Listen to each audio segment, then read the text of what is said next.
আপনি যে এই কৃষক ভাইয়ের যখন ফসলটা ভুল একটা আগাছানাশক দেওয়ার কারণে হ্যাঁ নষ্ট হয়ে যায়, আমরা যখন এই সংবাদটা পাই হ্যাঁ আপনি তখন তাকে ডিরেকশন দেওয়া শুরু করেন। জি স্যার। হ্যাঁ আমরা তখন ছিলাম, কিন্তু বাট ওই সময় আপনি এটা কিন্তু দুঃসাহস হ্যাঁ করেছেন। আমি নিয়েছি। এখন আপনি বলেন যে এই ফসলে যে আপনি সাহসটা করলেন, এটা কি প্রোডাক্টের উপরে তাকে আপনি সাহস নিলেন, যে কোন সাহসে আপনি এই ভুল আগাছানাশক দিয়ে নষ্ট হওয়া কৃষক এই ফসল উঠে নিয়ে আসবেন, এরকম একটা সাহস নিলেন? আপনি একটু আপনার থেকে শুনতে চাই। স্যার আসলে সবচেয়ে বড় কথা হচ্ছে প্রত্যেকটা জিনিসের আল্লাহ প্রদত্ত কিছু কারিশমা থাকে, জি এবং আমার যে 25 বছর চলে গেছে 26 বছরে পড়ছে, এই 26 বছরের অভিজ্ঞতা আমি ভাইয়ের জমিতে কাজে লাগাইছি। জি ঠিক আছে, কাজে লাগানোর পর ইনশাল্লাহ আজকে অবস্থা পেঁয়াজটা দেখেন কত সুন্দর হয়েছে। কি ভাই সুন্দর হয়েছে না? না ইনশাআল্লাহ ফিরছে না?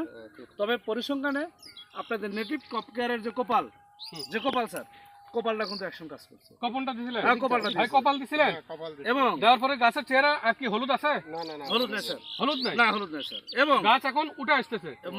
মাটিতে যেগুলো সমস্যা ছিল, যে দোকানদার ওষুধটা দিয়েছিল তার নাম আমি বলবো না, এবং সেই দোকানদারের কাছে কয়েকবার ভাই যায়, ভাই গেছিলেন না? হ্যাঁ, গেছে। সে কিন্তু আসেনি, ভয় আসেনি, সে আর আসেনি। না আসেনি। তো ভাই কিন্তু আমার কাস্টমার না, সে আমাকে যা বললো যে ভাই আসলে আমার জমির এই অবস্থা, কি করবো? তারা ভাবে টেনশন করেন না, উপরে আল্লাহ আছে, আমি দেখতেছি।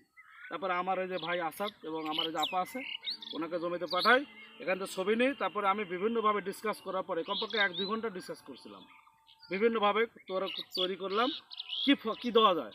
ইনশাল্লাহ একটা প্রসেসিং তৈরি। পরে কপাল দিয়ে শুরু করছিলেন? হ্যাঁ, হ্যাঁ। কপাল। আচ্ছা ঠিক আছে, আপনি কি খুশি নেটিভ ইনশাআল্লাহ ক্রপ কেয়ারের না প্রতি? না না ইনশাআল্লাহ খুশি আছি। বর্তমানে এখন যে অবস্থা আছে, যে আর কি জমিতে যে পর্যায়ে আছে, এখন কি কি ব্যবহার আমি করলে কি ভালো হয়? এখন নতুন করে আপনাকে আমি লিখে দেবো, এইভাবে শুরু এইভাবে করেন, দিলে ইনশাল্লাহ হয়ে যাবে। ঠিক আছে, ঠিক thank আছে you. স্যার, আপনাকে ধন্যবাদ এই জন্য এখানে সময় দেওয়ার জন্য।